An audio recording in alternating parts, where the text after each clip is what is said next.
baik dan sehat ya. Bertemu lagi dengan Ibu dalam pelajaran agama. Sudah siap belajar? Yuk kita mulai.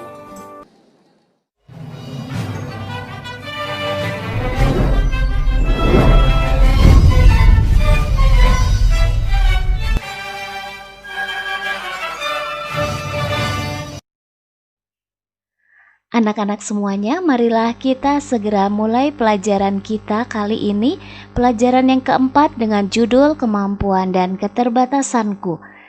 Anak-anak yang terkasih, hari ini kita diajak untuk mempelajari hal ini dengan tujuan satu, memahami bahwa kemampuan dan keterbatasan yang dimiliki merupakan anugerah Tuhan yang harus kita syukuri dan dikembangkan. Berikutnya kita diajak untuk menerima kemampuan dan keterbatasan yang dimiliki pula oleh orang lain. Dan yang ketiga, kita diajak untuk menerima keterbatasan diri, mengoreksi diri, dan memperbaiki keterbatasan yang dimiliki. Anak-anak yang baik, pernahkah kalian melihat salah satu tayangan film pendek Everyone is Number One? Mungkin ada di antara kamu yang pernah melihatnya, atau jika belum, kalian boleh mengeklik dari link yang Ibu sertakan seperti yang tertera di dalam slide ini ya. Ibu akan sedikit memberikan ringkasan cerita dari film pendek ini. Film ini mengisahkan seorang pemuda yang memiliki prestasi yang luar biasa di bidang lari. Ia telah banyak meraih kejuaraan di bidang tersebut. Tetapi suatu ketika peristiwa yang sangat memilukan menimpa pemuda ini.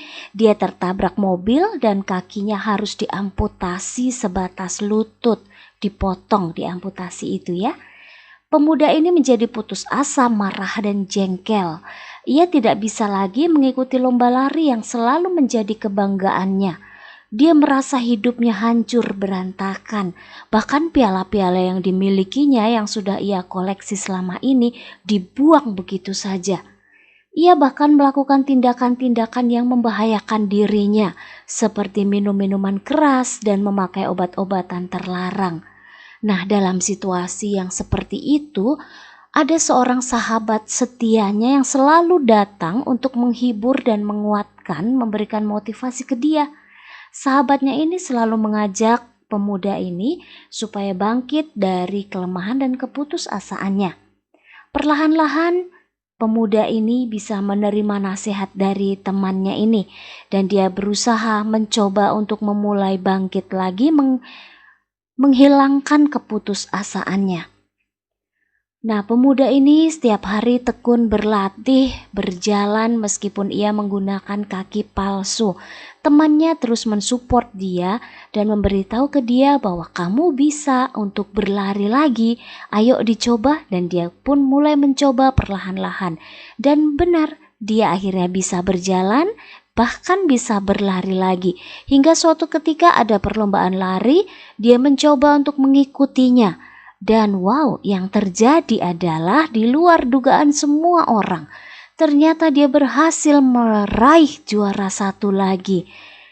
Sungguh sebuah pengalaman yang luar biasa. Seorang yang bangkit dari semula ia memiliki kemampuan hebat, lalu terpuruk, dia merasa down dan akhirnya dia bangkit lagi.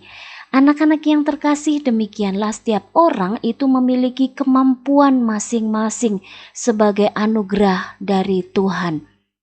Apa yang dimaksud dengan kemampuan? Artinya kapasitas seseorang untuk melakukan beraneka ragam tugas dalam suatu pekerjaan, atau bisa jadi diartikan sebuah penilaian terkini atas apa yang dapat dilakukan oleh seseorang. Sedangkan contoh-contohnya apa saja sih dalam hidup sehari-hari kemampuan manusia itu? Ada banyak sekali kemampuan yang digolongkan dalam kemampuan intelektual, berkomunikasi, dan motorik. Apa saja yang termasuk contoh kemampuan intelektual? Antara lain membaca, menghitung, berpikir logis, dan kritis. Mungkin kamu bertanya-tanya nih, apa ya contoh berpikir logis dan kritis? Kalau membaca, menghitung pasti kalian paham ya. Berpikir logis dan kritis itu adalah cara berpikir seseorang di mana dia memadukan juga antara logika yang dia miliki untuk bisa mengetahui sebab dan akibat suatu hal. Contohnya, kalau kalian nilainya mendapat jelek di bawah KKM, lalu kamu berpikir apa yang membuat aku nilainya jelek ya? Oh, karena semalam aku tidak belajar. Nah, itu artinya kamu mencoba berpikir kritis, logis menghubungkan suatu hal. Berikutnya, kemampuan berkomunikasi, contohnya mendengarkan, berpuisi, berpidato, dan bercerita. Pasti ada dong di antara kalian yang memiliki kemampuan ini ya. Berikut adalah kemampuan motorik. Contohnya berjalan, berlari, menari, membuat kerajinan tangan, dan masih banyak lagi. Pastinya di antara kalian juga memiliki kemampuan ini. Berikutnya, kebalikannya dari kemampuan yang dimiliki oleh seseorang adalah keterbatasan. Apa artinya? Artinya adalah kekurangan yang ada dalam diri seseorang. Contoh keterbatasan itu adalah badan tidak bisa tinggi seperti teman seumurannya, atau tidak bisa berhitung dengan cepat, atau juga gagap dalam bicara, mengalami buta, bisu, sulit mengendalikan emosi, mudah marah, dan lain-lain. Nah, keterbatasan dan kemampuan apa yang dimiliki oleh anak-anak sekalian? Coba kamu hening sejenak. Temukan kira-kira apa ya yang menjadi kemampuanku dan keterbatasanku. Nah, nanti kalau sudah mencoba menemukannya, tuliskan di bukumu. Semakin kamu banyak menemukan dua hal ini, berarti kamu semakin memahami dirimu. Kamu semakin dalam mengenal dirimu sendiri. Nah, nanti tuliskan ya di buku kalian masing-masing. Anak-anak, dalam kitab suci kita juga diajak untuk melihat bersama apa sih ajaran pandangan dalam kitab suci berkaitan dengan kemampuan dan keterbatasan ini. Ada di dalam kitab suci, nanti bisa kalian buka sendiri kitab suci kalian masing-masing, yaitu surat Rasul Paulus kepada jemaat di Roma bab 12 ayat 1 sampai dengan 10. Di sini ibu akan memberikan beberapa hal berkaitan dengan bacaan tersebut. Antara lain, karunia-karunia yang terdapat dalam perikop itu antara lain bernubuat, melayani, mengajar, menasehati. Mungkin ada di antara kalian yang bertanya-tanya, bernubuat itu apa sih, Bu?